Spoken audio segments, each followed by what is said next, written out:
Perfect. Good evening, good morning, uh, wherever you're streaming in from. So, thank you very much for joining me today for a quite interesting topic. Until we have the first people joining us, the ones that are already in, let me know where you are tuning in from. I'm myself right now in Germany, still quite cold, but had a beautiful sunny day today. But yeah, winter time is quite cold. So you let me know where you are streaming in from, because that always shows me that you know where the comment form is. This live is for you. It's for you to ask questions afterwards. Galapagos related, obviously, any question that are up in your mind at this moment. So let me know where you are streaming in from. So let's see. The first one joining us. Thank you so much. Perfect. Well, I won't keep you for very long today. We do have a topic and I would go into it because we will have this video also as a replay. And as I learned, I cannot cut it. So all the chatting at the beginning, I unfortunately cannot cut out afterwards. So I will go straight into our topic. However, if you just came into it, let me know where you are streaming in from. So today we are talking a little bit about the different possibilities to experience the Galapagos Islands. So we will look at day diving, we will look at the dive liveaboard option, and we will look at the land-based snorkel option. All three options are a way of exploring the Galapagos, all very different, but all depending on your expectations, on your availability, a very, very good option. So let's maybe start with Galapagos, and we had it in a few lives that we had before. The Galapagos are not one dive place. The Galapagos are different islands, different bioregions, because you have different currents that are influencing the different areas in the Galapagos Islands. So you have the far north with Wolf Darwin, which obviously is the dive place where every diver want to go in. You have the western side of Isabella, where you have the Cromwell current coming in, bringing quite cold, very deep current up to the surface, where you have, molas and other things, marine iguanas, and you have the central island with Santa Cruz. So when we're talking about central island, it's often Santa Cruz and San Cristobal. And the different regions will give you different experiences, because you see different things, you have different temperature, and different temperature, as you can imagine, will influence obviously what you can see, not only in wildlife but also in flora and fauna in general. So the corals, the topography that you see, so it will be quite different. Let's start with day diving. So what can you expect? Day diving, you obviously will do it from one of the central islands, either Santa Cruz or San Cristobal, which means you are limited from where or how far you can go. So around the central islands, you have different life sites. If it's Gordon Rocks, if it's Kicker Rocks, if it's North Seymour, if it's Floriana. So they all offer different things that you can see, but you often see turtles, the green sea turtles, you see sea lions, you have a lot of different fish, schooling, you often have maybe rays that you can see, beautiful reef structures that you can see.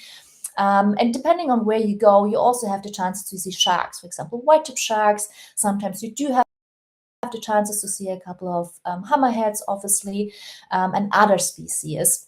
But obviously, it is restricted to the main islands or the central islands. It is an ocean. So you do know, hammerheads are around, whale sharks are around, so you never know. Orcas are around, so you never know what you can see. But I think you're a little more limited on a day diving trip. Obviously, comfort is always something different. Always keep in mind, when you do day diving, you will be in a day diving boat. We usually do 2 dives that are offered in the same spot, but you will basically stay on board a smaller vessel with your wetsuit usually on. Like day diving works in most areas. So you're not having a when you're coming back from your dive, which you obviously would have when you're doing a dive liveaboard. But On a day dive trip, you will not be able to go, for example, up to Wolf Darwin, where you do have the hammerhead schools, where you do have the whale sharks, where you have different species that you can see. So your area where you can go is obviously limited. But if your time is limited, or your budget is limited, or your experience, because you do need a little bit more experience to dive in the further north and the other places, if you only have 10 dives or 20 dives, day diving will still give you an incredible experience, because day diving will be better than diving in many other places around the world. So I often like to, the Europeans always say the Red Sea or the Mediterranean Sea. And when you think about what you can see there, I think day diving in the Galapagos can compare with that quite well. So that is day diving in a short nutshell. And I think if you do day diving, always ask yourself where you want to go and what you can see. I think I mentioned for San Cristobal is often Kicker's Rock, what I would recommend, because they are the highest chances to see the sharks that you might want to see in terms of hammerheads. You might even be lucky, in Kicker's Rock, Gordon Rocks, or Nosimo to see a smaller school of hammerheads. So these chances are always there, but it won't be the big schools that, for example, I have just behind me. So those things will be up in the north, which brings us straight to the dive liveaboard, which is, in my option, the best way to dive the Galapagos. It doesn't matter, you always have to look where the dive boat is going, how many days you're spending up in Wolf Darwin, because Wolf Darwin obviously are the places. That is where you see the whale sharks coming in the right season. You will see the hammerhead schools. You have, depending on the year. So sometimes, the last 2 years, for example, were just insane for hammerheads. It was just streaming and streaming and streaming. Hundreds and hundreds and thousands of hammerheads that we had. In some years, there might be not as many, but to see the big schools, Wolf and Darwin are the places that you want to go.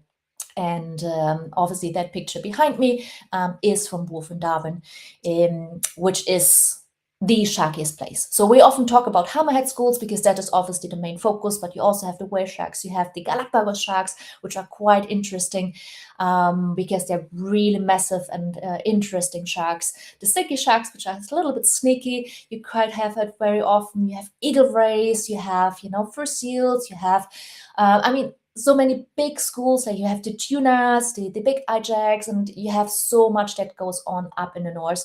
And I would say it's a little bit the warmer area to dive, so you have more warm water species, I would call it. You obviously, if you would take the time and turn around and look into the reef, you would have a lot of reef fish, and we have a lot of green sea turtles up there. We have tiger sharks. We have, there's so much to see up in the north, and that is obviously the places that most of the operators are advertising with, because that is where you want to go. However, don't forget the western side of Isabella, which is, for me, always obviously the coldest place to dive, but one of the most beautiful places. You have the marine iguana. So the marine iguana is obviously the only way to see in the Galapagos Islands. It's the only true marine iguana going in the water, where you can see them feeding underwater on the algae. You have the chance to see penguins on land, but also in the water. You do see the molars. Obviously not always. We had years again where we saw so many molars basically on every dive. And then we had seasons where we didn't see them really at all.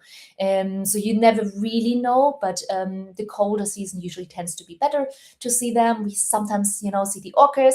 In the Galapagos, I was not lucky yet to see them underwater, but very, very often up on the surface.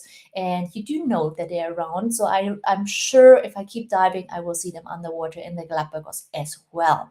You have a lot of green sea turtles. You have the cormorant, the flightless cormorant on the western side. So it's a lot of beautiful things that you can see on the western side of Isabella.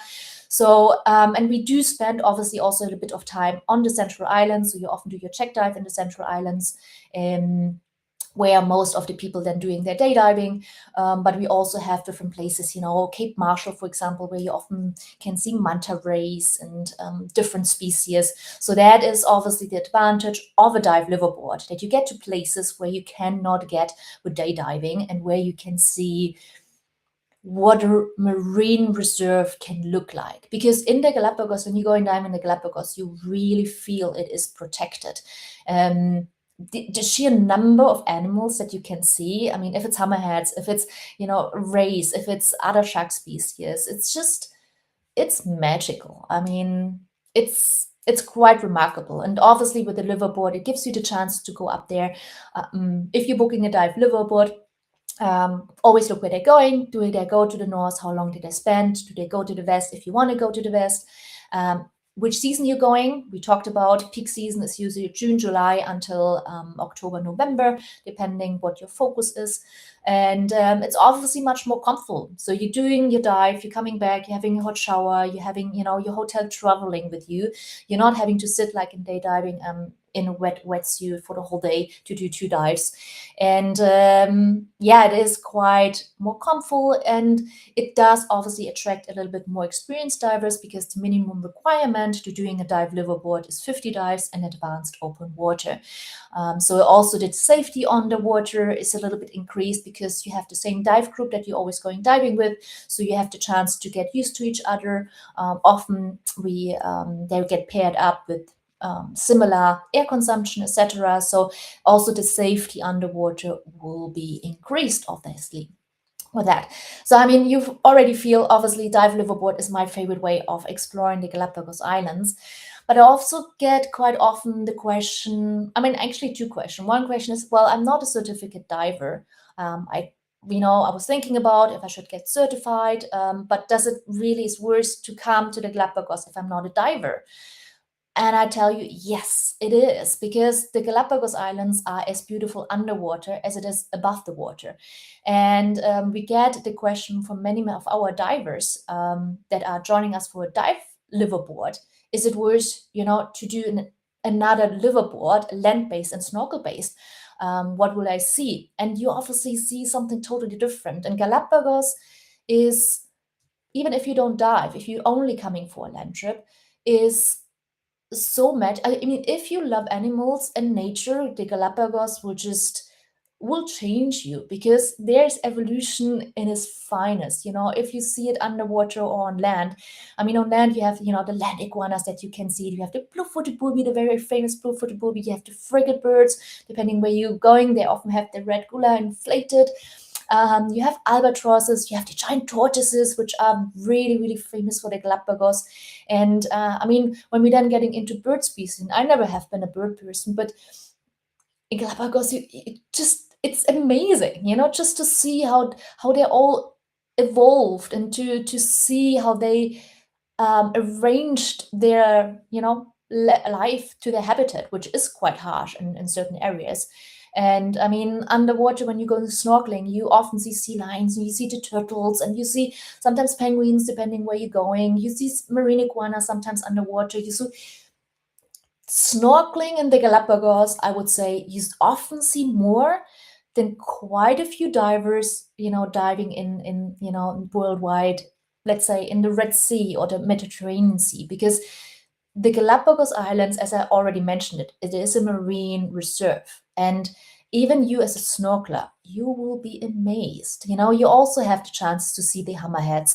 Kikas Rock in San Cristobal is very good, for example, for snorkeling and seeing hammerheads. But also the places around Santa Cruz, or the places, Floriana and Española, where you can go snorkeling. You often see white-tip sharks, and you see rays, and it is quite remarkable, even as a snorkeler. So if you're not a diver, don't worry. I can assure you the Galapagos will amaze you as well. And every diver that is joining us for a dive liveaboard, I just can encourage you to either spend a little bit more time on the islands and do some day trips on different islands, or include another, 4 days, 5 days, 6 days liveaboard on a land-based trip to explore the islands a little bit by land, because you will see it is very different on land, but as beautiful as it is underwater. It is a national park, It's protected on land as well as underwater. That's a lot. How can I summarize it? So I think you should look what are your expectations. So when you're coming to the Galapagos, I mean, the Galapagos are unpredictable. I think every season I have something that is new for me, or where I say, oh my God. So every season is something really, really exciting. And not one season is like the other, every season is so different. And I would recommend don't follow only, because the animals are following the currents. So the peak season obviously always is better. Sometimes you're lucky, like this year, where the hot season is not really hot and actually brings a lot of nutrients, so you have a lot of wildlife. Choose the right season if you're coming all the way to the Galapagos Islands, because for many of you it's a long, long travel. And if you want to increase your chances, and if your goal is as a diver to really see the big, big schools of hammerheads, or to see whale sharks, or to see molas, the sunfish, the Pacific sunfish, or marine iguanas feeding underwater. So if those things are your goal, come to a dive liveaboard, because the chances that you see it on a day trip, they're there. It's the ocean. You never know. But the chances to see it are much, much lower. So increase your chances, increase obviously your comfort. I would just recommend match your trip that you select to your expectations. I'm sure that Galapagos won't disappoint. So even if you cannot afford a liveaboard and you come and do day diving, you will have an incredible experience. You might not have the same experience as someone that goes to a liveaboard, but maybe that is the first trip. Many divers or people that are coming to the Galapagos are not coming only once in their life to the Galapagos. So I think travel the way that you see what you want to see. So if the goal is big hammerhead schools, whale sharks and other species, do a dive liveaboard. And often I say compare or combine it, if you have the time, with a little bit of land to see also the land wildlife, flora and fauna, which is quite interesting as well. I hope that answers a couple of the questions that we often get. If you're planning Galapagos and you're not really sure, maybe you're not sure how to combine, land and diving, don't be shy to reach out, just ask. I'm very happy to help you planning. If you're not sure if day diving or maybe liveaboard, advantages, disadvantages, please don't be shy and reach out. If you do have already some questions right now, please put, because we will have another 10-15 minutes where I can answer any question that you might have about the Galapagos. Maybe you're planning right now, maybe you were just thinking about it and saw a couple of videos and got a little bit of appetite, but you're not really sure when to go, what to do, and how to explore it. So let me know if you have any questions. So the peak season, I mentioned it earlier, is usually June to October for the whale sharks. For hammerheads, I probably would go towards July to November for the big schools, because studies showed from shark scientists that studied the hammerhead migrations that in around March to June, quite a few individuals are moving out and migrating out and coming back in June. So when hammerhead's your goal, then is July to November, a very good time. So let me know, maybe you're planning right now or just wanted to check a couple of things about the Galapagos.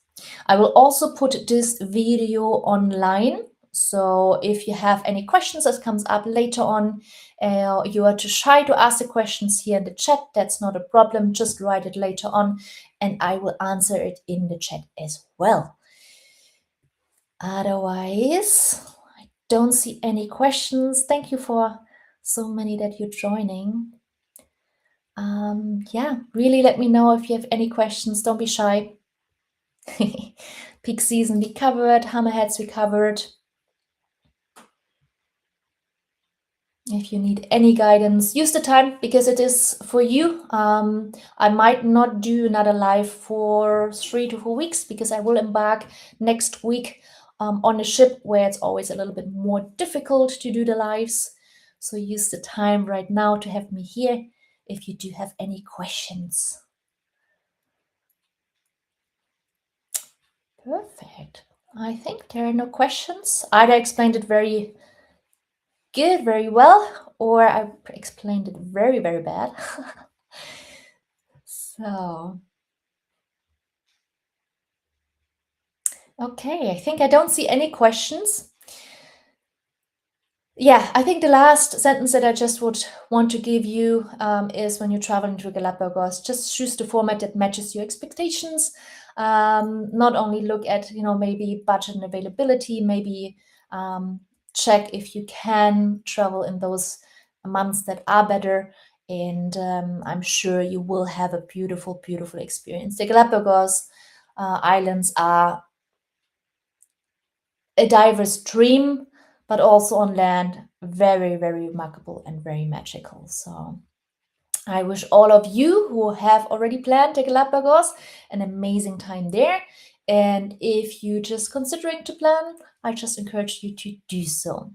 So let me have a last look. Do we have any more questions? There's still people joining. That's quite sweet. Yeah, so if any of you still have questions, just put it in the chat. In Facebook and YouTube, I do see the comments. On Instagram, you have to give me a couple of minutes until I have this video uploaded. So everyone who joined on Instagram, just give a minute or two until the video's up, and then you can ask their questions as well. Perfect. And with that, all a nice evening or a nice day, depending where you are, and wish you all the best. Thank you very much. Bye-bye.